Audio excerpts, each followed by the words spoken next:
it gives me great pleasure. In fact, let me rewind back. Right, this is the segment. This is a Zero Trust Leadership podcast, and to kick off season 2, I think it's only right that we have as our opening guest the Godfather of Zero Trust. I'd say the reason we are actually even having this conversation in this podcast, Mr. John Kindervag, Chief Evangelist at Illumio. John, welcome. Hi, Raghu. Always a pleasure to talk to you and excited to be on this particular podcast. This is the most important podcast on the internet. Absolutely, and I think the importance of it has just gone up a notch, John, with your presence on it. So, of course, we'll come on to talking about Zero Trust, right? Going back to your time at Forrester in due course. But before that, everyone loves a good origin story, and you have a great sort of, I'd say, nickname or title as the Godfather of Zero Trust. So, how did the Godfather of Zero Trust become the Godfather of Zero Trust? Accidentally. It was just purely an accident.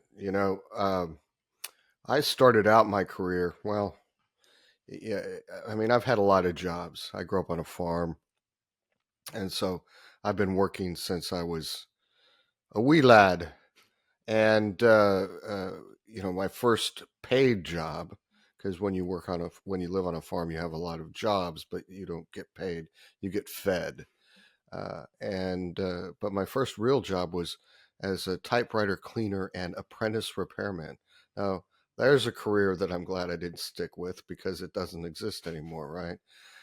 One person in the world needs a typewriter repairman, and that's Tom Hanks. He actually has his own typewriter repairman because he collects vintage typewriters of all things. So, I think life is one of those things where if you go on the journey, you end up going in different places, and so for a long time I was a broadcast engineer because I liked technology, and that was the most technological thing on the planet. Doing satellite uplinks. I did the satellite broadcasts for the Oklahoma City bombing for Reuters and all the international news feeds. You're in London. I did Sky uh, feeds and all that kind of stuff, and you start to get more and more involved in technology, and then the computer world happened, and I started doing computer animation. And what was fun about that was really building the computers more than animating the stuff. And so I started building really high end computers on my own. And then this thing called Doom came out. Do you remember the video game Doom? I've wasted many afternoons at high school playing Doom and then falling sick from essentially the motion sickness of the 3D graphics at that time. Yeah. So when it was the first game that supported multiplayer uh, capabilities on a network, and so I convinced my bosses we need a network in order to transfer files in for video animation. But in reality, the files were still too big. We had to transfer them on hard drives.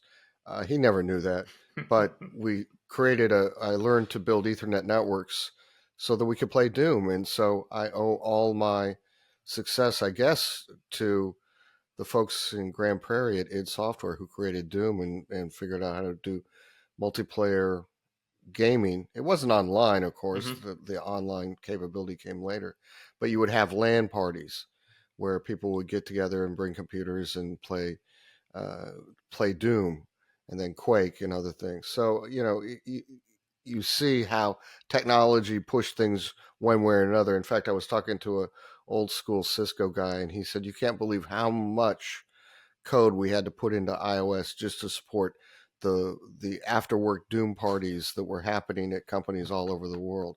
So we can thank Doom for a lot of the advancements in computers and networks and ultimately cybersecurity. In fact, Doom is the only video game with an assigned port number. What's Doom's port number, Raghu? I feel like I should make a good guess at this. You should try. I should try. Is it a low? But just sort of give me a clue. Is it a low port below 1023, or is it significantly higher than that? It's below 1023. I'll give you that. Below 1023. Okay. I'm wondering whether it's like D in Roman numerals is what 50, if I remember correctly, and M is 1,000. Oh, you're going down. So you're making this so hard. It's 666. I was gonna guess that. I bet you were. Yeah. Everybody says I was going to guess that after I tell them that. It's one of the great pieces of trivia in our business. You could just back in the day pick the port that you wanted to be assigned to, right? You just asked and they said, sure. That's why port 22 is SSH, because the guy who created it wrote a letter, a physical letter, said, hey, I'm kind of between FTP and whatever. He said, I need to be port 22, because I'm kind of like 21, kind of like 23. Can you make me 22? And they said, sure. I mean, it's literally that arbitrary. So That's funny because it's kind of like I think why am I 22? Well, because I do file transfer like FTP, and I do remote interactive logins like Telnet. So I'm in the middle. Yeah, right. Yeah. That's pretty much what he said. Yeah. So I think that was a cool thing to do. But I mean, there's just sort of a randomness to what we have, and people think it was probably more thought out, and strategic. And in fact, it was very random, and it just kind of happened, and it was organic, and it got put together, and sort of it works by accident. So yeah, absolutely, and I think that so much of it does work by accident, right? It's a thing of chance. So how do you then kind of that move into networking, and then what was then the progression from moving into networking and then to network security? When I started moving from broadcast engineering to networking, no one wanted to do security. It was thought of not only an afterthought, but why would you want to do that? The future is in routing and switching. That's where all the exciting stuff is happening. And I didn't think that was particularly exciting. And somebody said, we can't get anybody who will take our security job, installing firewalls and stuff. People thought that was stupid. Why would you need that? Well, I'll try that. So, it was just being there and finding an opportunity and just saying yes when somebody needed to get something done. I always try to say yes, unless it's kind of impossible to say yes because of time or something. But you want to give things a try and see where it's going to work out and be inquisitive. So I was very interested in this thing called security, which really had a couple of products. It had antivirus, and it had firewalls, and that was it. And the process of installing firewalls really led to zero trust, because in firewall technology there was a concept of a trust model where the internet was on the untrusted interface, and the interface going to the internal network was trusted. And because of that trust relationship, you didn't need a policy statement to move traffic from the internal or trusted network into the external or untrusted network. And I said, this is insane. People are going to exfil data out of here. And they said, no, they won't. You can't. And so I would put an outbound rule, and then I would get in trouble. Take that out. That's not how the vendor says it's supposed to be done. And I'm trying to explain what we're trying to stop. And I said, all interfaces should have the same trust, and it should be zero. And that's really where zero trust comes from, is just a pushback against how we were building firewalls, which affected policy. And there was no reason for it. I mean, I know the guy who created that trust model, and it was arbitrary. He just chose the term trust in his garage when he built a NAT box, right? So people don't think about natting anymore because it's so automated. But at the time, just to turn an RFC 1918 address into a routable address was an incredibly complex Mm-hmm. thing, and a guy that I know on the West Coast created a software, and he actually gave it to a friend of his who created a technology to NAT, and then that guy sold it to a big company, and it became one of the early firewalls. And it was that trust model that we're still fighting 25, 30 years ago, 30 years on, as one of the biggest problems we have. So I love how you describe that, right? And that sort of almost say light bulb moment or common sense moment, saying why are we just by kind of implicitly trusting what's on one side of the firewall versus saying the other thing is just arbitrarily untrusted. I want to ask you a question. That this whole sort of security approach of trust but verify, or sort of however you want to summarize that, right, has really been kind of the foundation for how a lot of security strategy has evolved, at least till sort of till zero trust was conceptualized and has been adopted. But what was the foundation of that trust but verify approach, and the amount of investment that went into it to maintain it?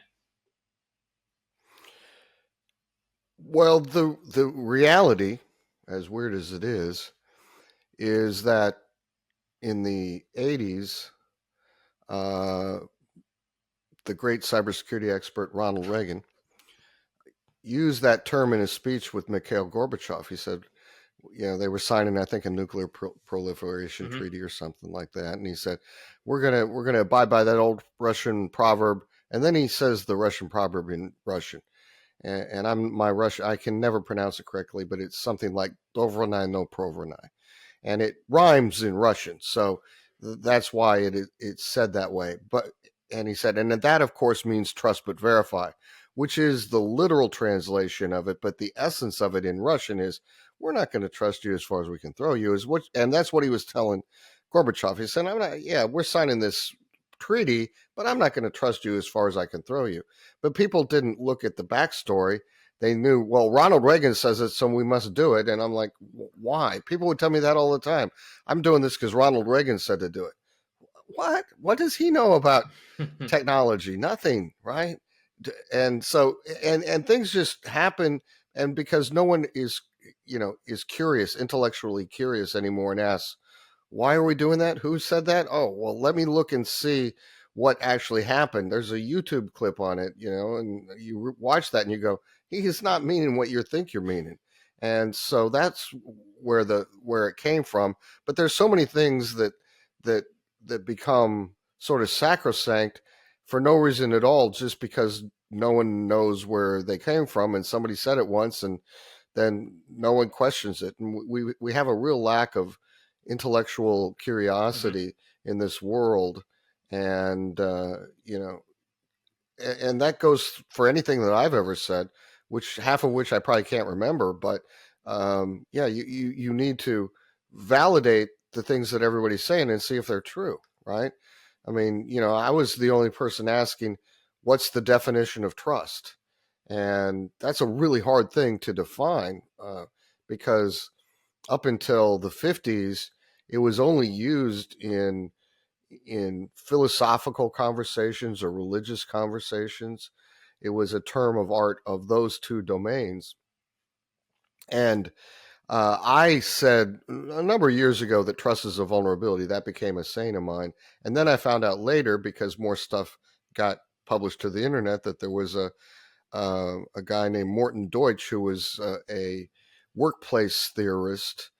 And in 1958, he said the same thing. I didn't know it when I said trust is a vulnerability, but he defined trust specifically as the willingness of one individual to be vulnerable to another individual. That is what trust is. That's what he defined it in the workplace. And I think that's such a good definition, and it fits exactly with what I've been trying to say.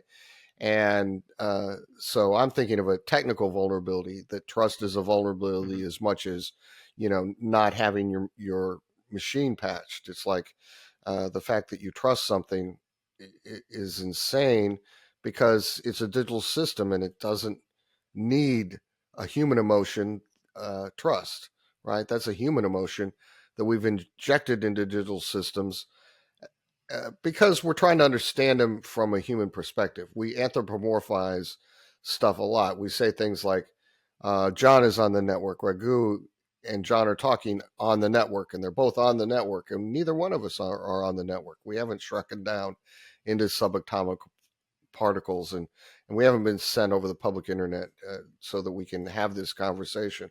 This conversation is pretty miraculous, right?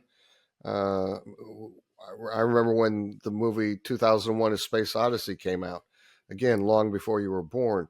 But we're watching that as kids, and they're doing a video call from space down to the Earth. And like, wow, is that even possible? A video call? How would that be possible? And so for years, it was impossible. And now the impossible is our daily life, and that is insane in that amount of time that we've seen that much advancement in technology. So, before we come on to zero trust, right? I want to just spend a, a couple more minutes on the on trust. So, over time, organizations have spent so much time and effort in essentially creating and maintaining trusted infrastructure, right? Right from sort of the cabling they lay down in their data centers to the network devices to then the compute that's attached to that to then the OS and the applications that run on that, right? So essentially, and then the users that ultimately access that. Do you think that obsession with trying to maintain trust has really hampered both productivity and cybersecurity? Yeah, because they become complacent, right? I was in Germany right before the pandemic. Germany, Switzerland, someplace that spoke German, and they were having a long discussion in German about trust, and they were trying to define it, and they came up with a word, and it was a really long word, right? I mean, because you've been to Germany, you know that the words are really long, like Fahrvergnügen, which is the only German word I can think of from the Volkswagen commercial. But they said, "Oh, trust is really just Fahrvergnügen," and I'm like, they didn't say Fahrvergnügen, but whatever the word was. And I said, okay, I don't know that word in German because I only know one word in German. And he says, oh, it just means lazy. People are lazy and they don't want to do anything different, so they'll trust it, right? If I think this is a trusted environment, I don't have to do anything to it. I can be lazy about it. And I remember saying that to a CISO when he said he did trust but verify. I said, okay, I get what trust is. It means you're not going to do anything. But what are you doing to verify? When he said trust but verify, and he said, oh, nothing, because they're trusted users, so it'd be rude to verify. Okay, so you're actually doing absolutely nothing in cybersecurity. That's wonderful to hear. And I've seen that over and over again where there's almost literally nothing happening, and yet people are pontificating about all the important things they're doing when in fact they're doing almost nothing. I love how you just expressed that trust breeds complacency, and taking that approach ultimately is no progress in cybersecurity. In fact, it may be a regression. So let's kind of talk about zero trust now, and referring to sort of two, I'd say, seminal papers that you published when you're an analyst at Forrester, No More Chewy Centers, and Build Security into Your Network's DNA, the zero trust network architecture. Of course, right. The motivation behind those was beyond just that picture of a firewall with a trusted and untrusted interface and saying, this is really stupid. Talk us a bit more about the motivation behind those papers and what you are seeking to capture when you publish those. Well, when I was at Forrester at the time, you know, the research, doing innovative research was really important. I remember my first day of my analyst training class. Um, Ellen, the lady in charge, magnificently brilliant person, a physicist. She wrote up on the board our our job description, and it was 3 words: think big thoughts. Mm-hmm. So I worked at a place that incentivized big thoughts and thoughts that were disruptive, and that gave you the opportunity to go places that probably you would have been afraid to go in other organizations. So I was tasked with a question: why isn't cybersecurity working? Right, and that question was asked in 2008, and after 2 years of primary research, I published No More Chewy Centers. In going around, I realized, all of these uh, cybersecurity incidents, data breaches, they were all caused by the exploitation of this trust model, which I always call it the broken trust model, right? Because it's not the trust model, it's broken trust. And so that culminated in 2 years of uh, you know, giving speeches and webinars and test marketing it and going out to experts that I know, poke holes on this. There were a lot of people who said, I don't like the idea, but I don't see anything wrong with it. Some people said, wow, this is amazing, so there was enough encouragement to go, okay, I'll keep going with that. And that's how all the research at Forrester went back in the day. And so, it's all about incentives in life, right? I mean, Charlie Munger, who was Warren Buffett's partner, the less known of the two of them, but he died few weeks ago, and he said that all the time. Everything's about incentive. Tell me how people are incentivized, and I'll tell you how they'll behave. And we have a lot of perverse incentives in cybersecurity. We're so afraid to break things, right? We have this CIA triangle. You're familiar with the CIA Absolutely. triangle. What is it? What are the three? What are the three things? You know, you're going to get quizzed back. So the at least this is something I know, and this is thanks to all the CISP training I've done over the years.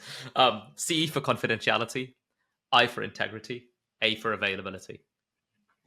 Right, and it's supposed to be this equilateral triangle, right? And so, except it's not. What's most important there? Are they all equal?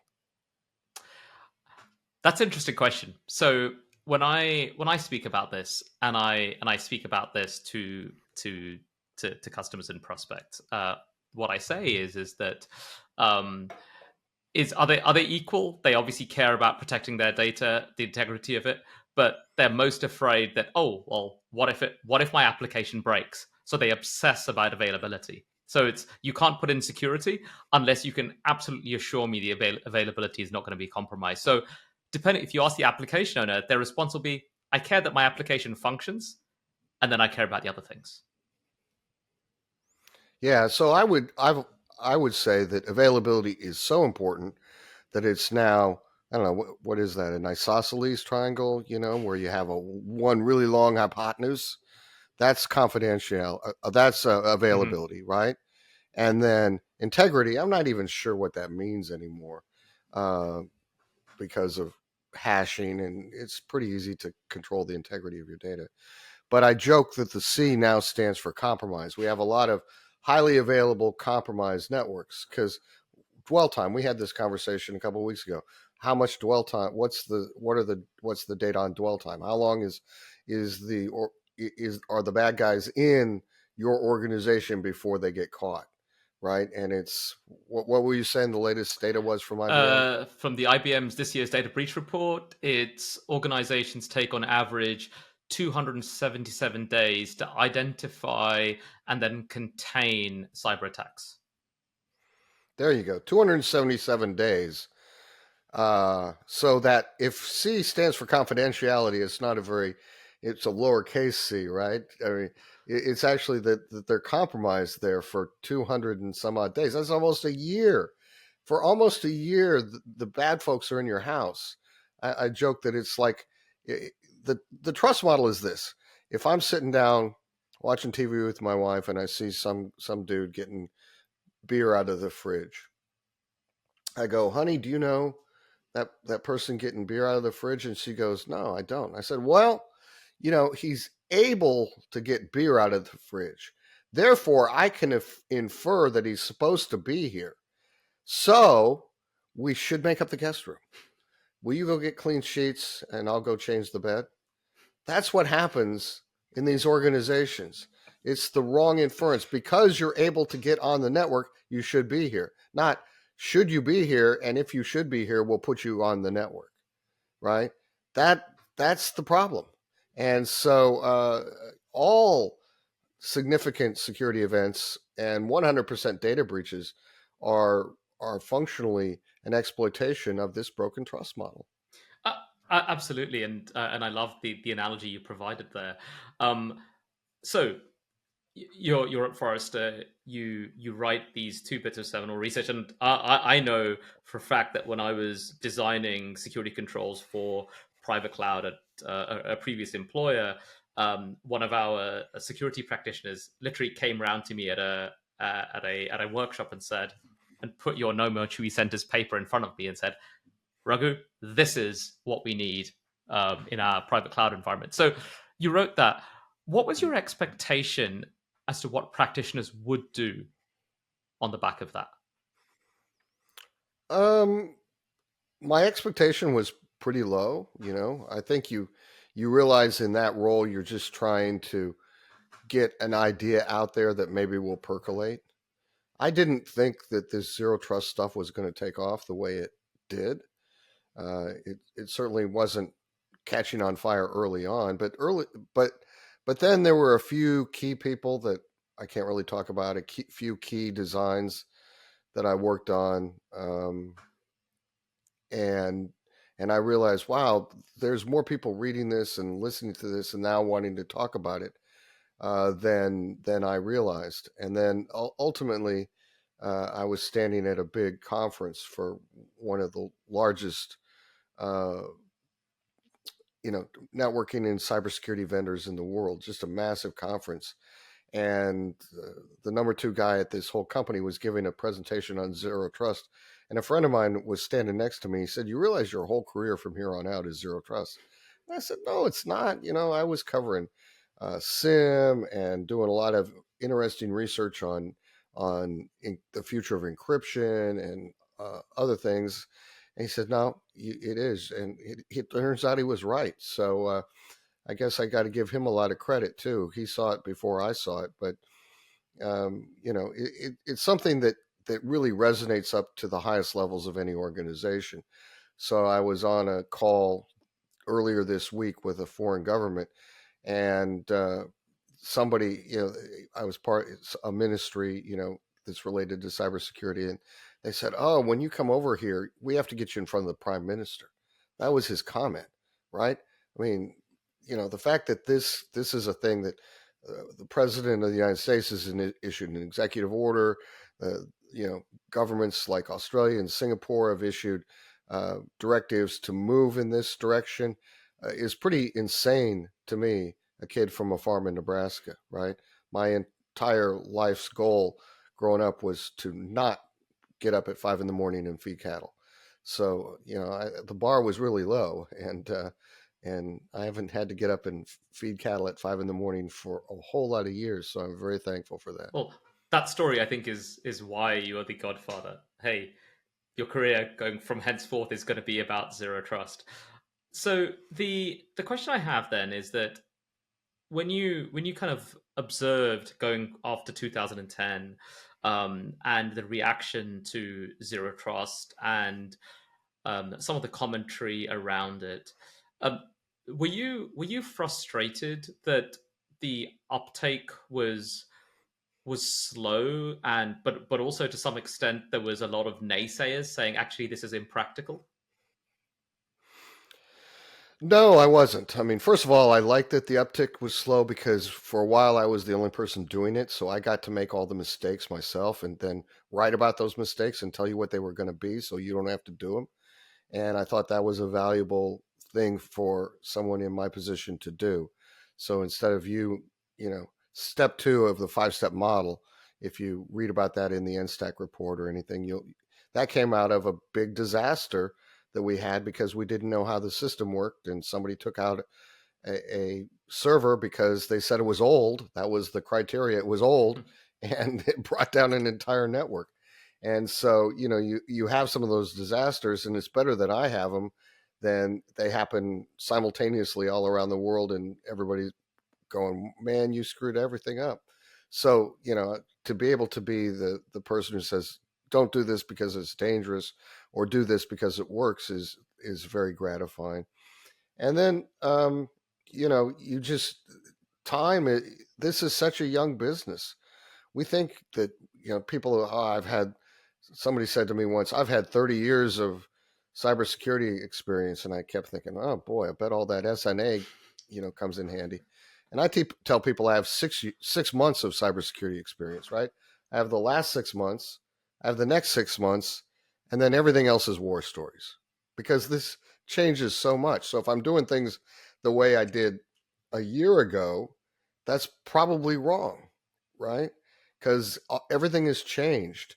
I mean, a year ago, we didn't see this revolution of generative AI that has come about, and we didn't see where it was going, and certainly weren't thinking about the security implications of it, nor were we thinking about the opportunities that we can use this stuff in security. So now we have one new technology that's totally gotten everybody, thinking about it. Everybody.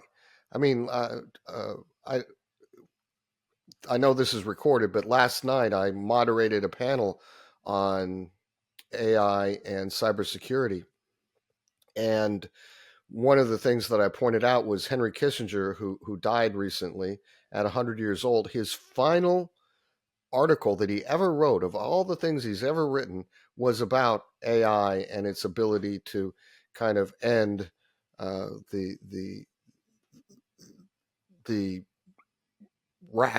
the way we think we do rational thought was essentially the essence of it. It's on the Atlantic. Everybody should go read that. It's a fascinating view from somebody who's seen the world, and its both beauty and ugliness up close for 80 years, and I thought it was a fascinating read. Yeah, and I love the expression of essentially my experience is the last 6 months and the next 6 months, and the rest is war stories, right? That allows us to stay fresh and stay relevant. I'd like to, before we move on, just talk. You spoke about learning. It allowed me to learn from the mistake so that everyone else doesn't have to.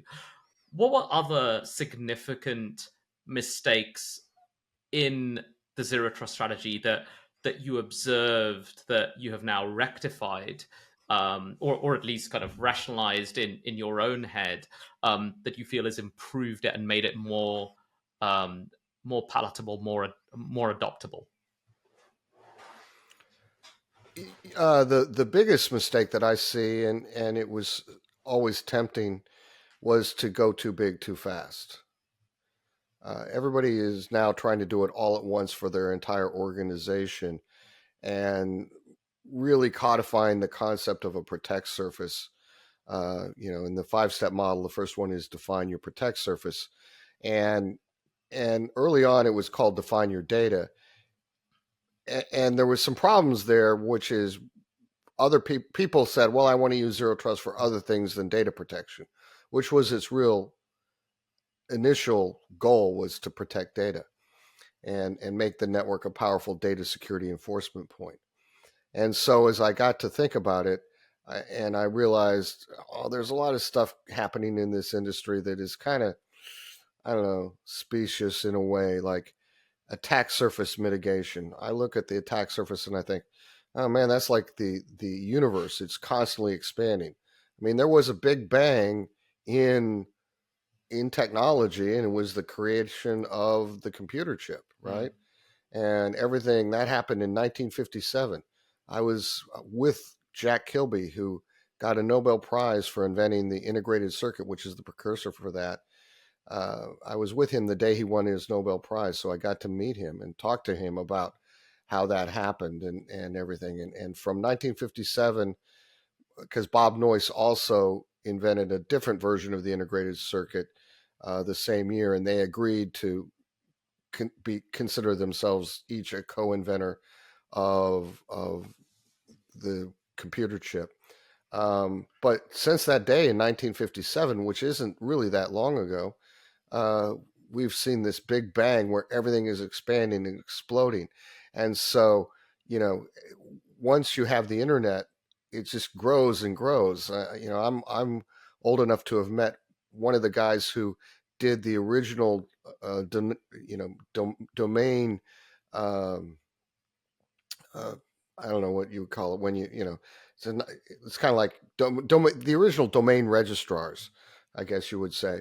But it was just two guys going around with a physical notebook and writing down, oh, you want to be www, right? The internet was so small they could keep it in a notebook and write it down on paper.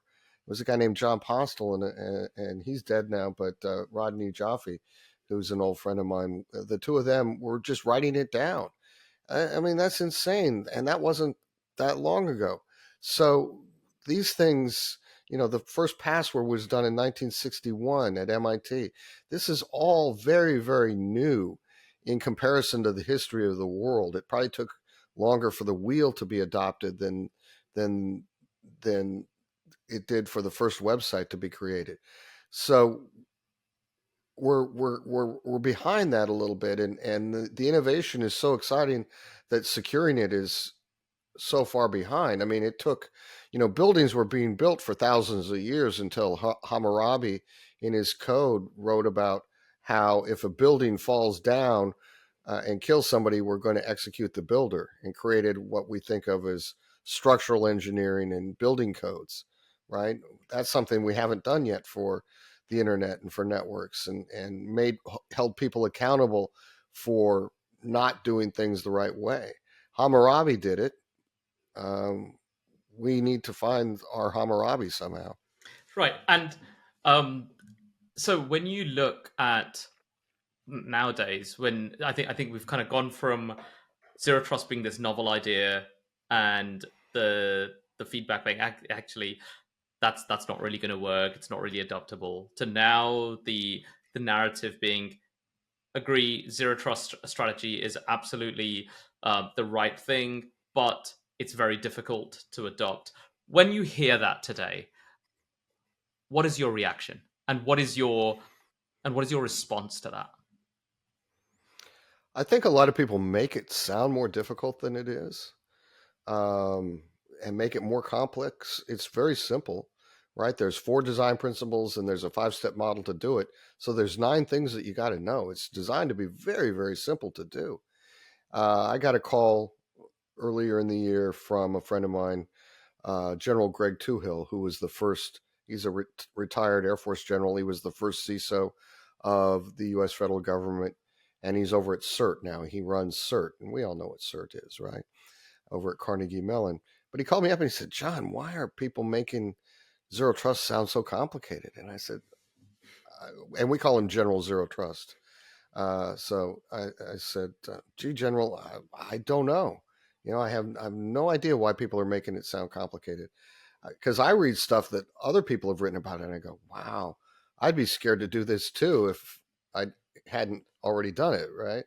And I've had arguments with people. I had an argument with a guy at a networking event about zero trust, and he knew who I was, but he wanted to argue because he's getting his PhD in zero trust. I'm like, what?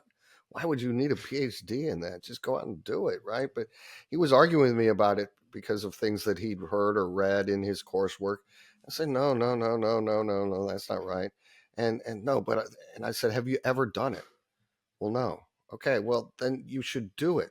This is experiential. Our whole business is experiential. We are not in an academic business. If packets don't move from point A to B in a safe and efficient way, then we have failed. And it doesn't matter what we've written about what packets should or shouldn't do. The fact that they did or didn't do it is what's important. And so I think the important thing is, open up your laptop. The idea of a laptop too is still crazy to me, because my first computer was a K-Pro 484, which was a transportable. It was made of metal, and it weighed about 25 pounds, and you can move it from place to place. And it had a 14.4 baud modem in it, and it had a 40 megabyte hard drive. 40 megs. Wow. that was state of the art. So, this has all come very, very fast, and you have to get out and do it. You wouldn't want a mechanic working on your car who's never worked on your car before, but they have a PhD in auto mechanics. That would be disastrous. Oh, gee, I thought the spark plugs were supposed to be over here. It says they're here in this book, right? And you're like, so, yeah, it's get your hands dirty. I really like that because you're speaking from a place of experience of someone who's not only essentially crafted the theory of zero trust, but then has actually refined that through years of practice. And as you said, kind of making mistakes and then learning from that to adopt to develop a more refined model that makes it easier to adopt, right? And no doubt, like as more and more practitioners um, uh, deploy a zero trust strategy, right, that will continue to evolve over time. And what we think of as the strategy today may not be it tomorrow. So moving on from that, and I think this is a good place to go Well, on. Sorry. actually, there's one comment there, because remember, zero trust has two big areas: strategy and Mm-hmm. tactics. And so, strategy are the big idea behind it. I don't think that Yeah. that's going to change. I think what you mean is the tactics, the way we do it, right? And one of my mentors, who was a Air Force colonel, who was the chief strategist of the first Gulf War, who taught me about strategy and how to think about it, said everybody confused strategy and tactics. They think they're being strategic, but they're being tactical. And that's a big thing to understand: is what is strategy and what is tactics. Tactics are things that you do, right? So when you're touching technology, that's tactical, right? I mean, that's the essence of it. It's tactics. We can feel it. Strategy are these ideas that have guiding principles to achieve a mission goal or a grand strategy. And so understanding that is pretty important. And the success of zero trust isn't related to the tactics. I was just using commercially available technology, but I was using it in a way that leadership, whether that it was governmental leadership, military leadership, business leadership, could understand how you could develop cybersecurity systems that would achieve a mission goal or a grand strategic goal. And someone from the military wrote once that the biggest thing John brought to cybersecurity and zero trust was the concept of grand strategy, which no one had ever talked about before. And that's what people miss all the time. I've been doing this forever. I've been using multi-factor authentication. Sure, you have, but you didn't know why you were using it, right? And so it's answering that question, why, and not just because I want to authenticate people, but because I want these certain business outcomes to happen in a way that grow my business in specific ways.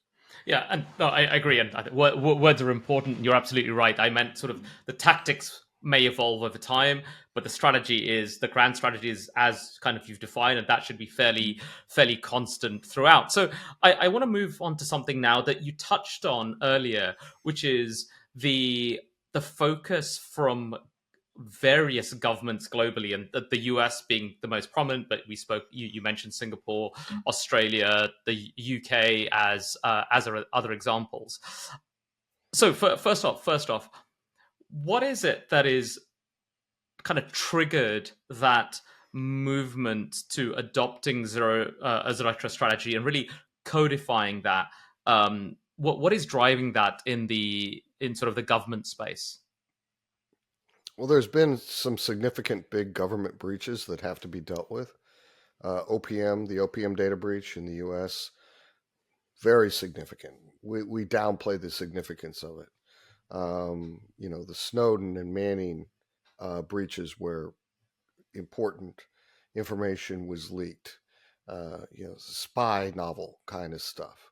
Uh, all that stuff, and that stuff is happening around the world. And then you have corporate espionage at nation state levels, where you're seeing nation state actors, whether directly or through a proxy, stealing significant intellectual property from other corporate entities in order to fuel their economic growth. And all these things mean that government leaders understand the value of cybersecurity, and so they're all taking uh, they're taking a cue from the leadership coming out from the United States. I mean, the United States has traditionally in technology been the leader, the first adopter. We invent something, and then other people hear about it, and it moves around the world because we are the world's largest economy and have been for a long time. And so people come from other countries here to have the opportunity to build something new, because culturally too, what happens here in the United States is that you're allowed to fail, right? So, you see somebody who's built a great company, and maybe they've had three or four failures in previously. And there's other cultures where what you fail once and you never get another chance. So I think that that's also one of the reasons people are taking cues from the United States, is because people from other countries are coming here, being immersed in this culture of entrepreneurship, and then that's leading to a lot of cyber advancements from people from all over the world who are part of this ecosystem, and they're adopting that and then spreading that throughout the rest of the world. And so it's organic in the same way that various trade practices have happened around the world, depending upon you know who were the global leaders in a particular thing. Whether how did tea get to the United States? It's not native to the United States. It's not native to Britain, right? Yep. Uh, you know, But we've been having these massive cyber incidents, these cyber breaches for a huge number of years. So what is it that's really forced the US government, as an example, to take zero trust so seriously over the last 2 to 3 years? well, it was the OPM data breach, the Snowden, the Manning, the Texaria stuff that was very damaging, and it made the government wake up and go, oh, you know, cybersecurity is also counter espionage in a lot of ways. And so we've seen these movie plot scenarios on and now they're playing out in real life, and we have to get in front of them. Is kind of how they look at it. There's a lot of work in uh, quantum resistant encryption and that kind of thing, where they're trying to get out in front of something that doesn't really exist, which is quantum computing. But they understand that once it does happen, it's going to be incredibly uh, damaging in the short term if we aren't prepared for it. So I think one of the lessons of technology is to try to get prepared for the worst case scenarios earlier on, as opposed to much later after it happens. So I know you've been involved, or very heavily involved, in the CISA NSTAC report, sort of recommendations to the president around zero trust and identity. And I want to pick out two of the conclusions of the four conclusions. I just want to discuss or have your comments on two of those conclusions. And one of them, it reads as that sort of the U.S. government risks zero trust becoming an incomplete experiment, a collection of disjointed technical security projects measured in years, rather than the foundation of an enduring, coherent, and transformative strategy measured in decades. So, what is the challenge with these sort of these small pockets of experiments? Is the intention here now to have that sort of uniform approach to zero trust? I think the intention is to get people moving in that direction. I talk about it as, if we're all heading in the same direction, we're all generally heading north, right, towards the North Star. If you're in the northern hemisphere, you head towards the Southern Cross if you're in the southern hemisphere. But if you're all heading in the same direction, even though there may be a lot of parallelization here, you'll end up in the same place. You'll eventually converge.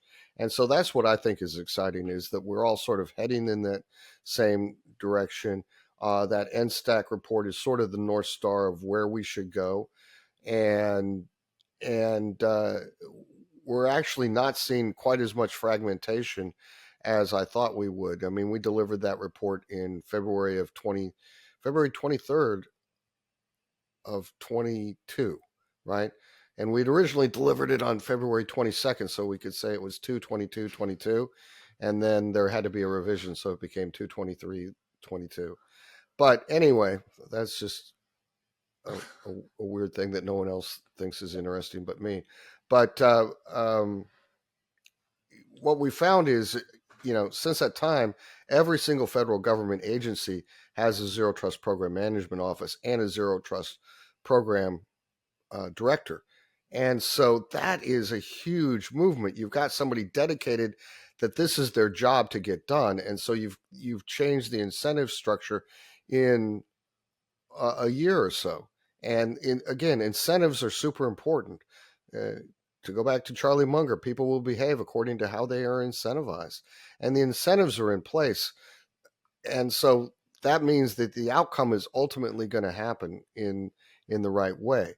Will it take 10 years? Will it take 3 years? I don't know. I've been playing the long game on this for a long time because I realize that, at least in my view, the internet's going to be around for a while, right? So it's not going anywhere. We don't have to hurry up and fix it before it dies or something. It's not like at my age where I got to hurry up and fix things, because if I don't, I may not be around any longer. So the internet is going to outlive me, and zero trust is going to outlive me. But I hope that it gives people a North Star to move towards, and to be able to figure out ways to protect their data and their assets and their applications and their services. It's not about how you do it, generally conceptually as a reference architecture. It's about how you do it specifically for this one particular data type that you have in your organization. And then you move on to the next data type or the next application. And you do it incrementally, you do it iteratively. And by doing it in these small chunks, taking cybersecurity, which is a big problem, breaking it down into these small consumable chunks, now you've also made it so it's non-disruptive. If you screw up, you're going to screw up something that's so small that most people won't even notice. And to me, that's the advantage, is you don't have to be afraid of it. I throughout my career, I knew it was going to be successful when I would do some of the early workshops and early discussions, and there'd always be somebody who was just like hating on it hard, just hard, and almost to the point of wanting to provoke a battle. And I had to learn to stay calm and just calmly answer their questions and go through everything. But there was always a moment I could see the light bulb just clicked, and suddenly that particular person would become the biggest advocate of what they were just fighting against a few minutes ago. I saw that at a conference where I I was just standing at a flip chart, and I was drawing something for somebody else, and somebody walks up and goes, "That's complete and utter, whatever, let's say nasty comment that they made." And I'm like, "Oh, okay, well, what do you think?" And the guy who I'd been drawing it for, who had just said that, he turned the page over. He said, "No, you don't understand." And he's like, because I'd just been having the same conversation. So it went from me defending zero trust and showing this person why it worked, to him showing somebody else why it worked, right? And so it was seeing those little light bulbs come on over time, over and over again, and realizing that people's it partially was fear that I'm going to have to learn to do something else. My job is going to change. I don't like change. Partially it was, I heard this all the time, that's not the way we've always done it. And my answer was, well, gee, the way we've always done it hasn't really been working too well, has it? And then thirdly, it's I don't want to do anything new or more. You know, I don't want to work harder. And if I could show them that I was going to make it easier for you to do it, you know, there was one guy, he said to me, we argued for more time about zero trust than it took me to build the first zero trust network. And he said it happened so quickly and it was so stable that I just went on vacation right after that. He said people couldn't believe I was going on vacation. I said, "Yeah, I can go on vacation. This is working, and you know if there's a problem, you can call me up, but you can intuitively figure out how to fix it." And that was a key moment too. There's been just these little, you know, it's like points on a line where you go, "Oh, the picture's starting to draw itself out through individual experiences with different organizations who each had different problems, but they were able to apply the principles to the business problems and achieve success." John, I just want to say, right, I think that those last almost 5 minutes or so, I think you so beautifully encapsulated why the strategy is important, the how you should approach it from a tactics perspective to make realistic progress towards that, and also the bit about once that aha moment, that light bulb, once sort of the opponents have that light bulb moment, they almost become your strongest advocates, right? And I think that Absolutely. if you don't listen to anything else in this episode, those are the 5 minutes that you need to digest. So I want to move on to something else, and you touched on it in this last bit about sort of culture, and I know your friend George Finney, who wrote a book last year around zero trust, that I believe you wrote one of the forwards to. He speaks a lot about this, about culture. So again, this is one of the other conclusions from the NSTAC report, which is to realize zero trust as a true strategy that meaningfully transforms cybersecurity outcomes over the next decade and beyond. The US government must take a series of policy actions now to institutionalize a culture of zero trust. So, what does a culture of zero trust mean? What does it represent? Well, I think the first thing that it means is that it brings people together to achieve this grand strategic goal, right? Using zero trust. So I remember I was doing an early zero trust workshop for a big company, and I had 70 people from 17 different departments. All 17 departments hated each other. They were rivals inside the company, and they all hated me, and they hated that they had to be there. By the end of it, we had broken down a lot of those barriers, and we had figured out how to create a collaborative thing. And I always suggest that people create something along the lines of a zero trust center for excellence where they bring in not just technologies but leaders too, because those leaders can make it okay. I know I'm supposed to do this, but you know, I'm scared. What if I do it wrong? Will I get fired? But if you have a leader come in and tell you that you have to do it, that takes the burden off of it and gives you that correct incentive. So I once had the chief legal officer sit in on a workshop, and everybody's like, why is this person here? Well, that person's job was to protect the intellectual property of the company, the patents that generated hundreds of millions of dollars in revenue. And he had no idea how to do that. And so when he sat through this, a 3 day workshop, it's down to 1 day now, but at the time, you know, I was a little more verbose, I suspect, and trying to figure it out, quite frankly. And he sat through the whole thing, and then he said, "Okay, I'll be the champion. I'll find the funds. You guys go out and do it." And you can't get in trouble if you're doing something for the chief legal officer to protect the patents of your company, right? And so it's finding that air cover or whatever to do it. And so that's, you know, that's what the executive order from the president has given them. They are they like the U.S. federal government has the Zero Trust Interagency Exchange, which is a group of CISOs in the U.S. federal government who have come together to share best practices. They have created the culture themselves because they needed to, right? The fact that they had a common North Star, a common mission objective, meant that they had to figure out the culture. And we're seeing that over and over again. The newly released Australian cybersecurity strategy document that came out, you know, has one mention of zero trust, but it says we have to move towards creating a culture of zero trust, right? So A lot of that comes from training, from experience, from doing some laboratory work, from talking to other people, and then mostly figuring out what you need to protect, right? So it creates some other transformational outcomes, because now you go through an exercise of understanding what's important in your environment, what should you protect, so you know why you're doing it, and then you have to figure out, how am I going to protect this once I know what to protect. In general, we've traditionally just been trying to throw as much technology at the problem as possible and hope that we catch something, right? If we just put everything out there, like I have one client, or I guess in my previous job, they had 11 hops to the internet. 11 hops to the internet.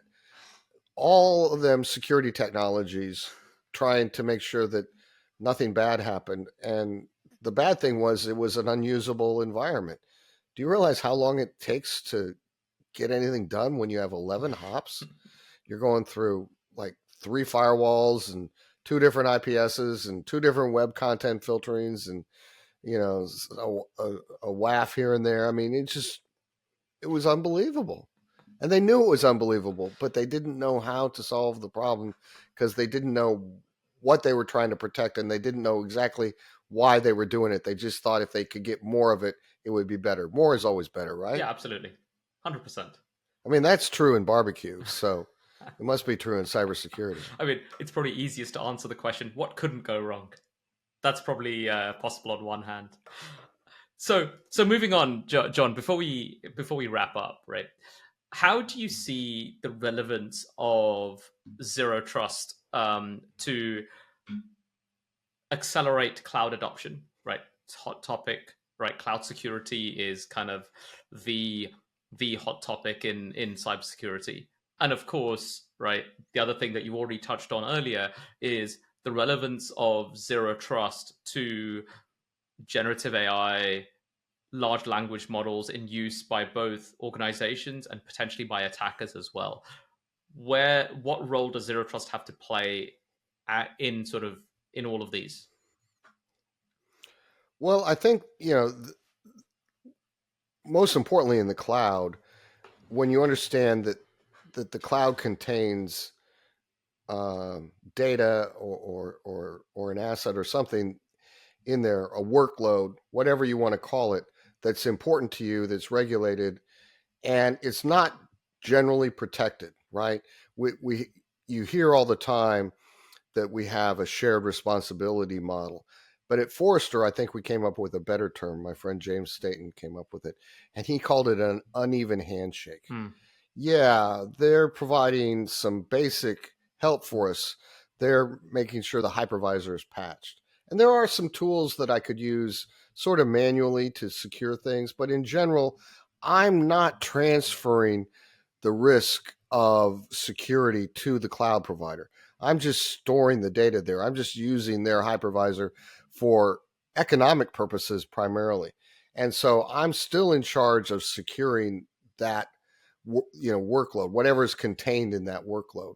And a lot of people are starting to understand that now, and we've seen some significant cloud data breaches that are usually called misconfigurations, and that would be another discussion for a different day.